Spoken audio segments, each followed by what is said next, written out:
Chers amis, bonsoir. Ce soir, j'aimerais vous parler des absolus du vestiaire masculin. Alors, qu'est-ce que j'entends par absolu? Eh bien, tout simplement, ce qui est universel à tous les gentlemen de la Terre. Je vous prends un exemple. Un gentleman écossais du fin fond des Highlands n'aura pas forcément l'utilité dans sa vie de porter un costume en lin. Et inversement, un gentleman napolitain n'aura que faire d'un complet 3 pièces en tweed. Mais aussi, tout simplement, c'est vraiment ce que tous les gentlemen de la Terre auront besoin de porter au moins une fois dans leur vie. Alors, le tout premier, c'est bien sûr la chemise blanche. Pourquoi? Parce que, c'est ce qu'il y a de plus formel. Ça convient à tous les types de cérémonies. Et en plus, c'est ce qu'il y a de plus polyvalent. Honnêtement, quand on regarde le vestiaire masculin, je trouve que la chemise blanche, c'est ce qui va avec 95% du vestiaire masculin. Ça va avec tout. Ça va avec toutes les couleurs, toutes les coupes, tout. C'est vraiment ce qu'il y a de plus universel. Et en plus, c'est vraiment, par exemple, si vous allez à un enterrement, c'est la seule chemise autorisée. Voilà, si je vois quelqu'un qui se ramène avec une chemise jaune ou rose à un enterrement, je viens personnellement, je me déplace, je prends la voiture et je mets un retourné. Un retourné, je dis va changer, mais hop, va changer de chemise. Donc vraiment, la chemise blanche, c'est l'absolu numéro 1. Le deuxième absolu, ce sont les souliers noirs, avec bien évidemment des chaussettes noires. On peut mettre toutes les chaussettes qu'on veut, bien sûr, mais les chaussettes noires, c'est vraiment ce qui s'adaptera le plus aux situations les plus formelles. Alors pourquoi des souliers noirs? Et j'irais même plus précisément des Richelieu ou des Derby. Pourquoi? Parce que les boucles conviendront moins à certaines situations. La Richelieu noire, c'est la chaussure la plus polyvalente. Ça va vraiment presque avec tout. Il y a certains types de costumes avec lesquels, effectivement, le soulier noir ira moins. Notamment quelques costumes d'été ou vraiment très décontractés. Des tenues très décontractées. De manière générale, comme avec du jean. Je trouve que ça va moins bien que des chaussures marron. Bon. Mais c'est ce qu'il y a de plus formel et honnêtement de plus polyvalent. Et c'est par exemple les souliers noirs.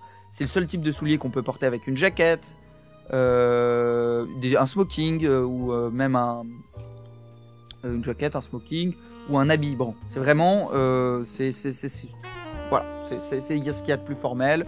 C'est essentiel pour certaines tenues. C'est pour ça d'ailleurs que je dis plutôt des Richelieu que des boucles, parce que par exemple avec un smoking, je trouve que les boucles, ça ne va vraiment pas ensemble.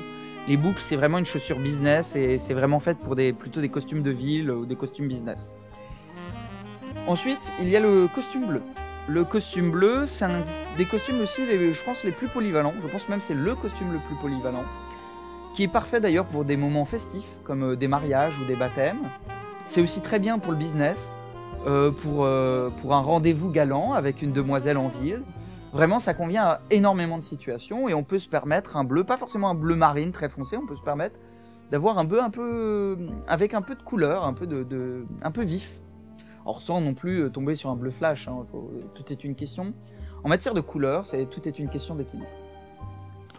A l'inverse, je considère que l'autre essentiel en matière de costume, c'est le costume gris, qui lui se voudra plus sombre, plus business, mais aussi plus pour des situations formelles, comme par exemple des remises de décoration, si ça vous arrive une fois dans votre vie, on ne sait jamais, ou même tout simplement des commémorations, si vous allez un jour au 12 novembre, à des commémorations du débarquement, le costume gris sera plus adapté. Et aussi le costume gris, c'est ce qu'il faut porter par exemple pour un enterrement. Alors on ne parlera pas du costume noir dans cette vidéo, pour des raisons que j'évoquerai sans doute dans une prochaine vidéo.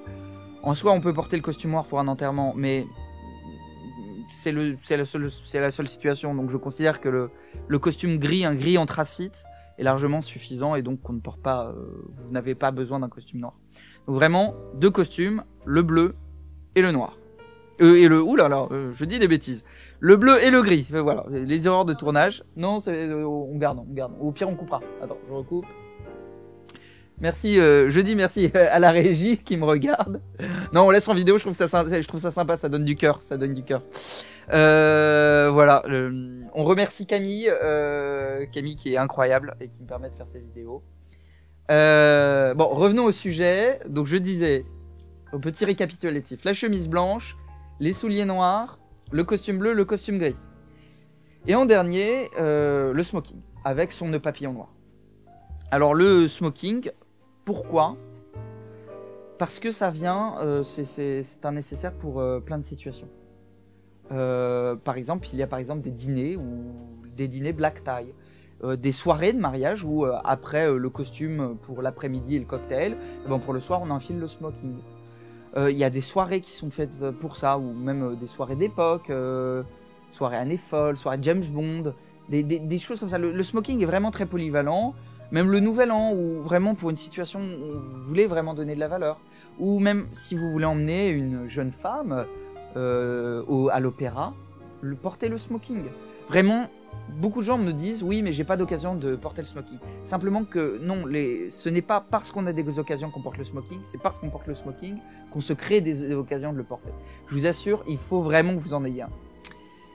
Et en dernier lieu, j'avais un peu oublié, c'est quelques cravates, tout simplement, de couleurs différentes. Là-dessus, il n'y a pas d'impératif. Et une cravate noire. Alors, la cravate noire, uniquement pour les enterrements. Je ne veux voir personne, encore une fois, sinon je vais m'énerver, vous ne voulez pas que je m'énerve. Donc, cravate noire uniquement aux enterrements. Alors, pour les cravates, je dirais toujours, évitez les cravates unies. Sauf si, effectivement, vous savez, c'est les cravates en tricot à bout carré. Là, bien sûr, il faut qu'elles soient unicolores. Mais pour les cravates, vraiment toujours des motifs, des rayures, des rectangles. Voilà, il faut que la cravate soit habillée.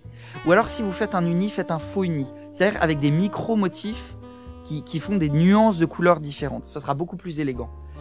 Donc voilà, pour moi, ce que sont les absolus. C'est tout. Alors, bien sûr, vous allez me dire un manteau. Mais encore une fois, le manteau, ça dépend de votre géographie. Il y a plein de choses qui vont dépendre de la géographie. Donc là, vraiment, ce que je vous ai dit, c'est la chemise blanche, le soulier noir, le costume bleu, le costume gris, quelques cravates et une cravate noire, et le smoking avec le nœud papillon noir. Ce sont les absolus. C'est vraiment le minimum qu'un gentleman doit avoir. Vraiment, vous êtes un gentleman quand vous avez au moins ça. Bon, je caricature, c'est un peu faux. Mais vraiment, c'est ce que vous devez en priorité chercher à avoir. En tout cas, je vous remercie. N'hésitez pas à me dire en commentaire quels sont selon vous les absolus. Vraiment, ce qu'un gentleman ne peut pas se passer, c'est au-delà de l'essentiel. Vraiment, dites-moi en commentaire ce qui pour moi est vraiment ce qui pour vous est vraiment le plus important pour le gentleman. Je lirai avec plaisir et j'y répondrai avec plaisir. Sur ce, je vous souhaite une bonne soirée, c'était un plaisir et je vous dis au revoir.